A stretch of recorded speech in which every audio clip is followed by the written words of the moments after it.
I'll be staying here from now on. Get used to it. Lorraine's voice cut through the air like a bad joke, falling flat. What? Since when? Kevin stood to the side, shifting on his feet, avoiding my eyes. He tried to muster a weak smile. Mom needed a place, Elena. She'll stay with us for a while. I could feel my blood boiling. A place, Kevin. We didn't discuss this. Lorraine rolled her eyes, a smirk flickering across her face. There's no need to raise your voice. It's business. I glanced at Kevin, searching for some sign of solidarity. He simply shrugged, looking anywhere but at me. She doesn't have anywhere else to go, he muttered. Anger rose in my chest. So you just decide this without asking me? Kevin sighed, walking past me to grab a can of soda from the kitchen. Look, let's not make this a huge deal, okay? It's temporary. Lorraine settled herself on the couch, flipping through a magazine like she owned the place. I clenched my fists, resisting the urge to scream.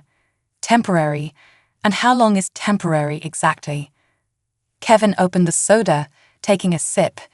We'll figure it out. She's family, Elena. I turned away, fighting the tears that threatened to spill. Nothing about this felt right. The house I had worked so hard to make our home was now invaded without a second thought. I glanced back at Kevin, hoping for a glimmer of understanding. Kevin, I need to talk to you alone. He finally looked at me, his face a mix of annoyance and fatigue. Fine, he said, putting down his drink. Let's talk. We walked to the backyard, where the evening air did little to cool my anger. You can't just bring her here without any discussion, I said, trying to keep my voice steady. Kevin rubbed the back of his neck. Elena, it's not that simple. She's my mother. I didn't want to sound heartless, but I felt cornered. I understand, but this is our home too. We're supposed to make these decisions together.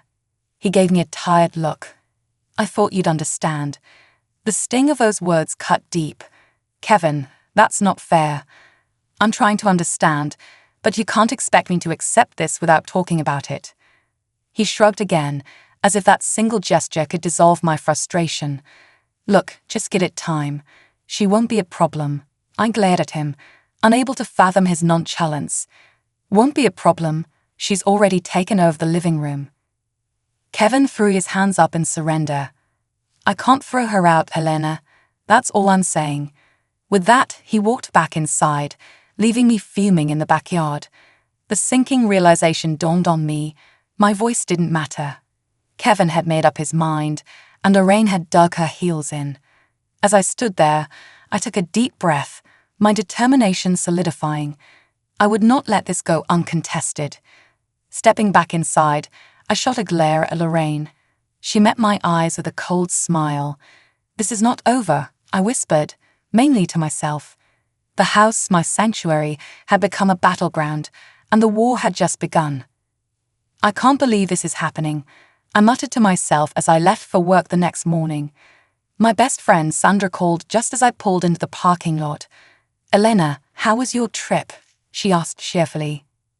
It was fine, but I came back to a nightmare. What do you mean? Her voice grew serious. Kevin's mom moved in, just like that.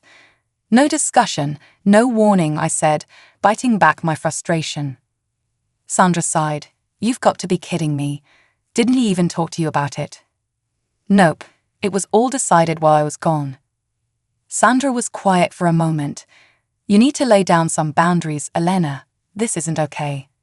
I know, I said, parking the car and grabbing my bag. It's just complicated. I get it.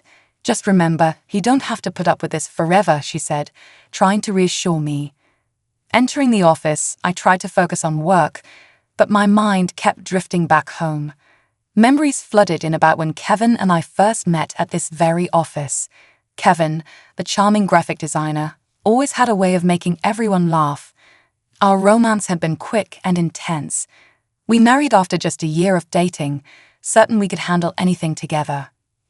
Then Lorraine revealed her true colors.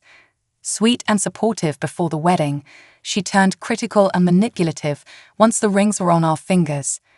Kevin, forever the peacemaker, never stood up to her. I'll never forget the first time she openly disapproved of me. "Are you sure you can handle Kevin's work hours, Elena? Maybe you should rethink this career of yours," she said, smirking as if she was genuinely concerned. "Of course, Kevin and I managed just fine," I had replied, masking my irritation. Kevin had shrugged the comment off, claiming she meant no harm, but the seeds of doubt she'd planted grew. Each day, returning home that evening, I found Lorraine rearranging the kitchen. "What are you doing?" I couldn't hide my annoyance. "Just making it more practical. You had it all wrong," she replied nonchalantly. I clenched my jaw, taking a deep breath. "I like it the way it is." Lorraine's voice dripped with false sweetness. "Oh, sweetie, you'll see it's better this way." Stepping into the living room, I saw Kevin on his laptop. "Kevin, we need to talk now." He looked up, clearly sensing the tension. "What is it?" "Lorraine is taking over the house. We need to set some boundaries." Kevin sighed, rubbing his temples. "Helen, can't you just try and get along with her? It's hard for her too." I stared at him in disbelief. "Are you kidding me? She's acting like this place is hers." "She's just trying to help," he replied weakly. "Help by undermining everything I do." I snapped. Kevin stood up, frustration lining his face. "Why do you always have to blow things out of proportion?" Rare anger bubbled inside me. "Blow things out of proportion? You're seriously siding with her." He threw his hands up. "I'm not taking sides. I just want some peace." Furious, I stormed out to the backyard. My home felt like a stranger's house, my voice unheard, my feelings disregarded. But I knew deep down this wasn't living. As the night fell, I steeled myself. This wouldn't be swept under the rug. Something had to change, and I would make sure of it. Kevin's passive nature had pushed me to the edge, but I wouldn't fall off, not yet. Not without a fight. The days blurred into a nightmare. I barely recognized my own house. Lorraine's presence was overpowering. She critiqued everything I did, from how I cooked to how I decorated. Kevin stayed silent through it all, brushing off my concerns like dust on a shelf. One morning, as I sipped my coffee, Lorraine strutted into the kitchen. "Elena, I notice you've been spending a lot on groceries. Maybe you should cut back a bit." I stared at her, biting my tongue until it nearly blurred. "Lorraine, we buy what we need." She smirked, shaking her head. "I'd manage this household differently, but I guess it's your call." Just as I opened my mouth to retort, Kevin walked in. I turned to him. "Kevin, do you hear this?" He looked between us, clearly uncomfortable. "Mom's just trying to help." I slammed my cup down, coffee spilling. "Trying to help by undermining me." Kevin sighed, the lines on his face deepening. "Why do you always have to make a scene?" Lorraine's eyes twinkled with satisfaction. She had him wrapped around her finger. Frustrated, I stormed out of the kitchen. The next day, while I was at work, I got a text from Kevin. "We need to talk tonight." Anxiety gnawed at me. When I got home, Lorraine's smug glance followed me as I walked into the living room. Kevin was sitting there, looking stern. "Elena, Mom needs money. I've already given her some, but she needs more." My jaw dropped. "She needs more. We have bills." Kevin rubbed his forehead. "I know, but she's family. She's in a tough spot." I turned to Lorraine, who was lounging on the couch, looking unbothered. "Can't you find a job?" Lorraine cut me off. "I've done my fair share of work. It's time for my son to take care of me." My patience snapped. "Kevin, this is not right or fair. You're putting our future at risk." Kevin's face turned red. "She's my mother, Elena. She comes first." Tears stung my eyes as I realized where his loyalty lay. "What about us, Kevin? What about our life?" He stood up, clenching his fists. "Maybe you should think about being more supportive." I left the living room, heart pounding with anger and betrayal. The conversation kept replaying in my mind. Kevin's unwavering support for Lorraine and his blatant disregard for our needs. Sandra called that evening. "How are you holding up?" she asked. Not well, I admit it. Lorraine wants money now, and Kevin's ready to give it to her. Sandra's voice brimmed with outrage. That's insane. You need to put your foot down. Elena, it's not that easy, I sighed. He won't listen to me. Then make him listen. You can't keep sacrificing your happiness. Her words echoed in my mind long after we hung up. The next morning, I confronted Kevin again. We need to talk about finances. This has to stop. Kevin rolled his eyes. We'll be fine. Desperation gripped me. Kevin, you're jeopardizing everything we've worked for. He shrugged. She's family. You're the one being unreasonable. Anger surged through me. This is my home too. I will not be pushed aside. Walking away from that conversation, I knew things had to change. I couldn't let Lorraine dictate our lives. If Kevin refused to stand by me, I'd find a way to reclaim my power, no matter the cost. The battle lines were drawn, and I was ready to fight for what was rightfully ours. The escalation had only just begun. I came home late from work one evening, hoping for some semblance of peace. Instead, I walked into Lorraine and Kevin in the middle of a heated discussion. It's not done right, Lorraine was saying. Kevin looked up as I entered, his expression shifting from annoyance to exasperation.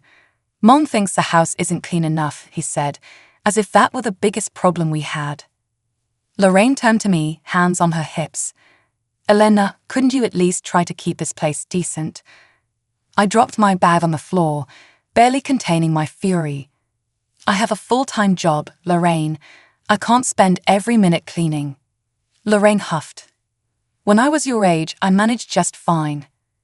That was the last straw. This isn't about cleaning. You just want to control everything.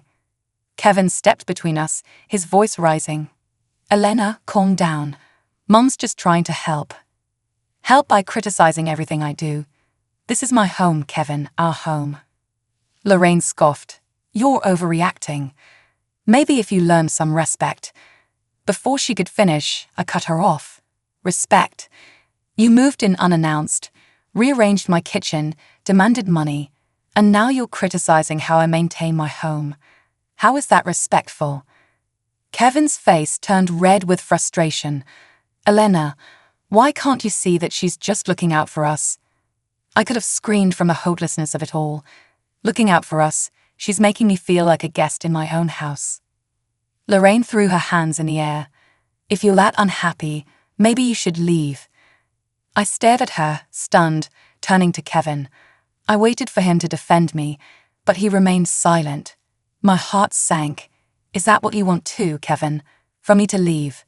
He avoided my gaze, his silence louder than any words. Tears threatened, but I held them back. Fine, if you want me to leave, just say it. Kevin finally spoke, but his words hit like a brick. Maybe you need to learn some respect for family or leave if you can't handle basic family expectations. The air was thick with tension as I turned on my heel and stormed out of the house. I needed space, air, anything but the walls that felt like they were closing in on me. Sandra's comforting voice was the only thing that made sense as I paced outside, phone pressed to my ear. He actually said that, she gasped. Yes, basically told me to leave. I whispered, the hurt palpable. Elena, you deserve better than this. If he won't see that, then maybe it's time to rethink things. Her words rang true, but they also scared me. Could I really walk away from 10 years with Kevin, from the home we built? When I finally came back inside, Kevin and Lorraine's voices could still be heard, low and conspiratorial. They didn't notice me slip upstairs, my mind swirling with conflicting thoughts. Lying in bed, I stared at the ceiling, feeling a mix of anger and sadness. I knew I couldn't go on like this. Kevin's spinelessness and Lorraine's incessant meddling were driving me to the edge. Sleep didn't come easily that night, but as exhaustion finally took over, one thing was clear. I needed to stand up for myself. I couldn't let them trample over my life without consequence. The battle wasn't just Lorraine's intrusion. It was about reclaiming my own dignity and worth. Morning broke with a sense of grim determination. I had a conference trip coming up, and it felt like the last chance to find some perspective. Kevin was already at the kitchen table when I came downstairs. "We need to talk," he said, as if last night hadn't been a breaking point. "Not now, Kevin. I've got a plane to catch," I said, moving past him. He grabbed my arm gently. "We'll work this out, I promise." I looked at him, searching for sincerity. "We'll see about that." As I left the house, the weight of the impending decisions hung heavy, but I knew one thing for sure: change was coming, one way or another. The conference trip was a welcome escape for a few days. I immersed myself in work, trying to forget about the chaos of home. But as soon as I landed back at the airport, reality crashed back in. I got a text from Kevin. "We need to talk when you get home." Dread settled in my stomach as I walked through the door. Lorraine was in the kitchen, moving pots and pans around as if she could further assert her control over our space. "Welcome back," Lorraine said with a smirk. "Did you enjoy your trip?" "Spare me," I muttered, too tired to engage. Kevin was pacing in the living room. When he saw me, he stopped. "We need to talk now, Elena." I dropped my bags. "Fine, talk." He glanced uneasily at Lorraine before speaking. "Mom and I have been discussing our situation. We think you need to make some changes." "Changes?" I crossed my arms, ready for the next blow. Lorraine interjected. "You need to learn to respect family, and clearly you're struggling with that." I felt like I was being gaslit. Respect. Respect goes both ways, Lorraine. You've done nothing but disrespect me since you got here. Kevin stepped in defensively. "Mom's just trying to help us make this work." I couldn't hold back anymore. "Kevin, are you even listening to yourself? She's tearing us apart." Lorraine put on her most innocent face. "Oh please, you're just blowing things out of proportion." I snapped. "You're manipulating Kevin and trying to control our lives. What exactly is your endgame here?" Kevin's face turned pale. "Elena, stop. We're supposed to be a family that respects each other." I shot back, and right now, I feel like I've been completely disrespected and disregarded. Kevin's face contorted with frustration. "Maybe you need to spend some time away to clear your head," he suggested. I was stunned. "Do you even hear what you're saying? You want me to leave my own home?" Lorraine smirked, clearly enjoying the show. "Maybe a little time apart would do you both some good," she added. The silence that followed was deafening. Finally, Kevin broke it. "Maybe she's right. I think it's best if you take some time to cool off." I took a deep breath, feeling the weight of betrayal. If I leave, I'm not coming back until things change. Kevin looked away, unable to meet my gaze. "Do what you need to do," he said. I turned, grabbing my bags, and walked out the door. It wasn't until I was outside that the tears came. As heart-wrenching as it was also liberating. For too long, I had tolerated being second to Lorraine's manipulations. Sandra was at her door before I even rang the bell. "Elena, what's happened now?" "Kevin wants me to leave," I managed between sobs. He sided with Lorraine again. Sandra pulled me into a comforting hug. "You've done the right thing. You deserve better." As days turned into a week, I settled into Sandra's spare bedroom. The sting of Kevin's betrayal was sharp, but the time away also gave me clarity. I began consulting with Mark, a trusted lawyer, discussing my options. During one of our meetings, Mark looked up from his papers.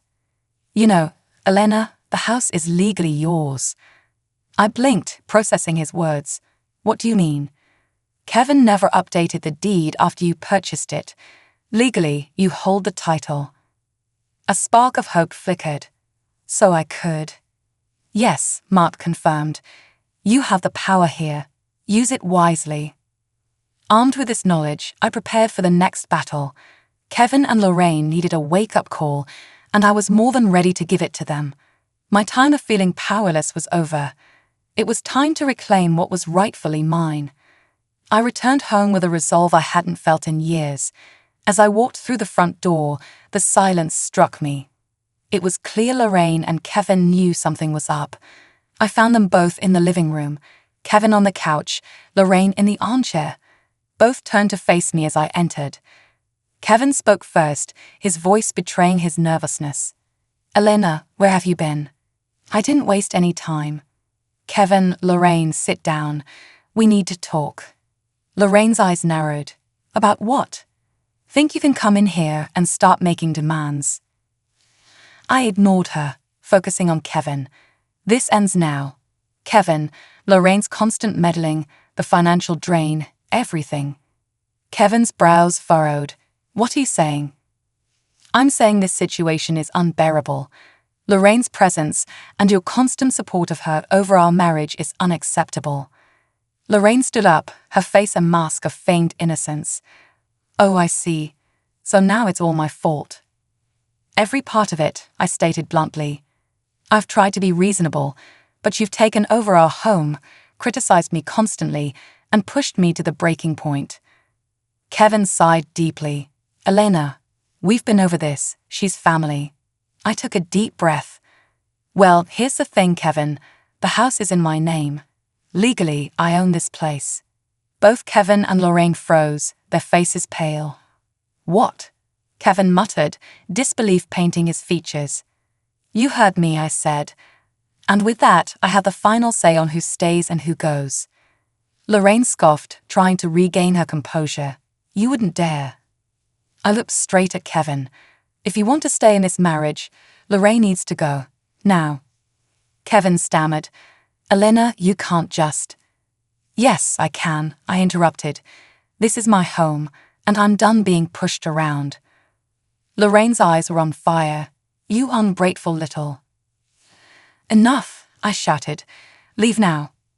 Kevin stood up, trying to placate me. "Elena, can't we discuss this?" "No, Kevin," I said firmly. "I've tried to discuss, to compromise, but you both have taken advantage of my patience." He glanced at his mother, despair clouding his eyes. "Mom, maybe it's best if you find somewhere else to stay for a while." Lorraine's face twisted in rage. "What? You're kicking me out?" Kevin looked down, avoiding her gaze. "Maybe just for a little while, until things calm down." She turned to me, venom in her voice. "You'll regret this." I met her look with defiance.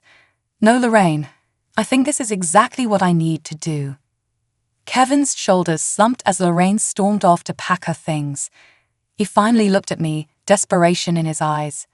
"Elena, I cut him off. "Kevin, I love you, but your blind allegiance to your mother has pushed us to this breaking point. Things need to change, or we're over." Lorraine brushed past us with her bags, shooting daggers with her eyes. "This isn't the end, Elena. Remember that." I didn't flinch. "Goodbye, Lorraine." After she slammed the door, the house fell into an eerie silence. Kevin and I stood there, the distance between us growing. This wasn't going to be fixed overnight. If Kevin couldn't adjust, I knew I'd have to walk away for good. For now, though, a heavy weight lifted from my shoulders. The battle wasn't completely won, but the most reinforcing battle had been, and I felt stronger for it. The next steps were uncertain, but I was ready to face them head-on. Kevin was unusually quiet in the days following Lorraine's departure. Tension hung in the air like a storm about to break. His silence was heavy, his movements slow, and it was clear he was struggling to process everything. One evening, while we were having dinner, he finally spoke up. "Elena, I never wanted it to get this bad." I looked at him, wanting to believe there was genuine regret. "Kevin, it's not just about wanting or not wanting. It's about actions and consequences. You've allowed your mother to disrespect me for years." He sighed, pushing his food around on his plate. "I know, but I didn't know how to stop her." "By standing up to her, Kevin. By putting our marriage first," I said, my voice firmer than I felt. "You're right," he admitted sadly. "I've been a coward." The admission felt like a small victory, but I wasn't about to let him off easy. "Kevin, I need you to understand that things have to change. If they don't, we won't survive this." He looked up, his eyes pleading. "I'll do whatever it takes, Elena. Just tell me what to do." I took a deep breath. "We need professional help, counseling, and you need to rebuild the trust that's been shattered. Kevin nodded slowly. I'll make an appointment tomorrow. The next few days were filled with cold, practical coexistence. We barely spoke outside of necessity. I needed space to heal, and Kevin seemed to need time to regain his footing. Then another bombshell hit. Lorraine started calling, leaving messages. Kevin ignored them at first, but one evening he played them all at once. His face was pale. Lorraine's voice was shrill and desperate. Kevin, I need you to come here. Things are bad. I don't know what to do. Kevin turned to me, eyes wide with helplessness. She's in trouble. I crossed my arms, feeling my resolve harden. She's been in trouble of her own making. She dug this hole, Kevin. I know, but she's still my mother, he said, his voice shaking. I closed my eyes, feeling the familiar sting of frustration. If you go to her now, Kevin, you're undoing any progress we've made. He froze, torn between guilt and duty. But if I don't go, what kind of son am I? One who finally sets boundaries, one who respects his wife, I replied. Kevin's shoulders drooped. What do you want me to do? This is a test for you, Kevin. You need to choose us. If you don't, I'll know where we stand, I said, each word a heavy verdict. Kevin slowly nodded. All right, I won't go. The next day, I consulted Mark again, finalizing some practical matters regarding the house. When I returned home, Kevin was waiting. I didn't respond to her, he said quietly, just like you asked. A small part of me felt relief. That's a start. Kevin and I made an appointment with a counselor for both of us, he added. I nodded, feeling cautiously optimistic. Good, we need this. Later, as we sat silently in the living room, Kevin finally broke the quiet. I regret everything, Elena. Letting her come between us was the worst mistake of my life. I looked at him, sensing some genuine change. This is your chance to prove it. He reached out, taking my hand.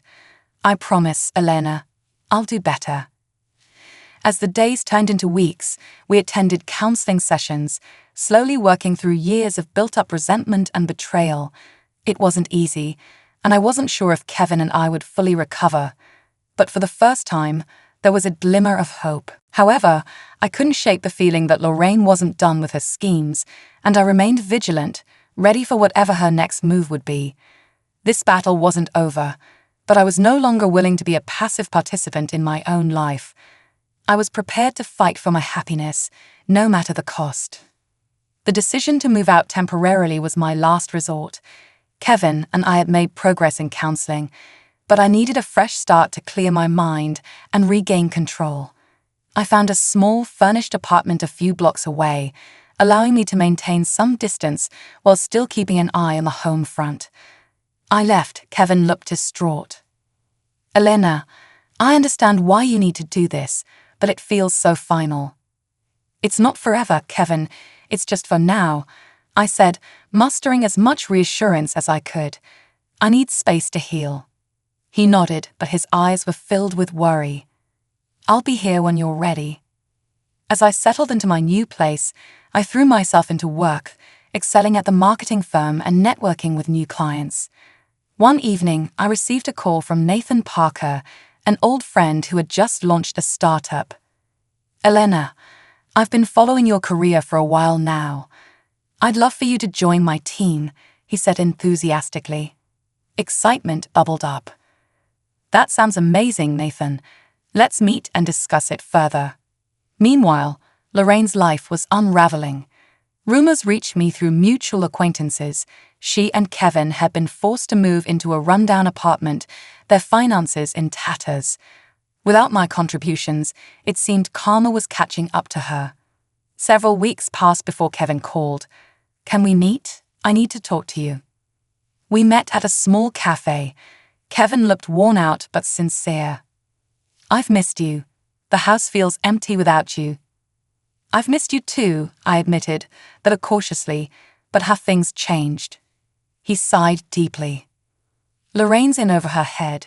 She's been manipulating me for so long, and I finally see it. I've made arrangements for her to move in with a relative out of state. I raised an eyebrow. Really? Yes, he confirmed. I want to make things right, Elena.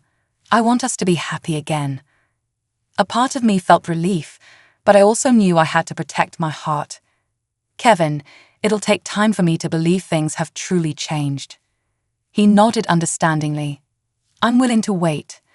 As I walked back to my apartment, I mulled over our conversation. Was it possible Kevin had really changed? Only time would tell. The next day, I met with Nathan. The startup's energy was infectious, and I accepted his offer to join the team as the head of marketing. It was a fresh, exciting challenge and a chance to build something new. Months flew by. Work was fulfilling, and Kevin and I maintained cautious communication. Finally, one afternoon, I received the news I'd been expecting. Lorraine had moved out of state.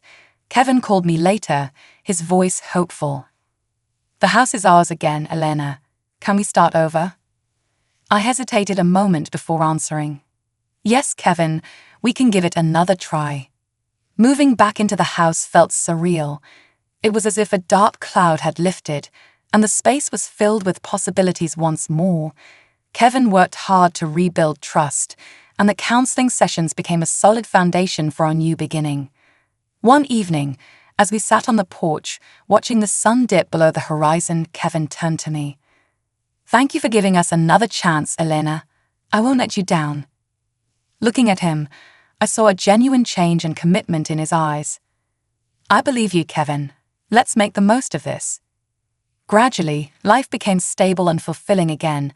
My career at Nathan's startup soared, and Kevin and I rediscovered our love and partnership. Lorraine's absence was a blessing that allowed us to focus on us without the constant undercurrent of manipulation. Occasionally, I'd hear whispers about Lorraine struggling in her new living situation. She had burned many bridges and found herself isolated and vulnerable. It may have been karma's way of balancing the scales. As time went on, Kevin and I thrived, stronger and more resilient than ever. The journey had been long and painful, but the light at the end was worth the battle. Now, our lives felt rooted in mutual respect and genuine love, standing tall amidst the trials we'd conquered together.